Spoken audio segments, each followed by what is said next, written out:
শামশেরগঞ্জে traffic পুলিশের অভিযান শুরু। জাতীয় সড়কে ওভার স্পিডে গাড়ি চললে এবার কড়া শাস্তি। জাতীয় সড়ক ফাঁকা পেলেই ওভার স্পিডে গাড়ি চালানো অনেকের পুরনো অভ্যাস, কিন্তু এবার সেই অভ্যাসে লাগাম টানতে পথে নামল শামশেরগঞ্জের sub traffic guard.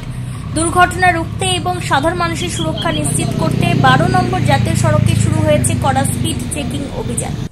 ডাকবাংলা sub traffic guard পুলিশের উদ্যোগে শামশেরগঞ্জের জয়কৃষ্ণপুর এবং চকচাপুর মোড়ের মাঝামাঝি এলাকায় এখন স্পিড চেকিং চালানো হচ্ছে। কোনো যানবাহন নির্ধারিত গতিসীমার বাইরে চালালে সঙ্গে সঙ্গেই গাড়ি থামিয়ে সতর্ক করা হচ্ছে চালককে। পাশাপাশি সরকার নির্ধারিত নিয়ম অনুযায়ী করা হচ্ছে মোটা অঙ্কের জরিমানাও। পুলিশ সূত্রে জানা গিয়েছে 12 নম্বর জাতীয় সড়কের দুই পাশে স্পিড বোর্ড বসানো হয়েছে। কোথাও সর্বোচ্চ গতি নির্ধারিত হয়েছে 30 কিলোমিটার প্রতি ঘন্টা, কোথাও 50 বা 60 কিলোমিটার। সেই নির্দেশিকা না মানলেই নেওয়া হচ্ছে কঠোর ব্যবস্থা।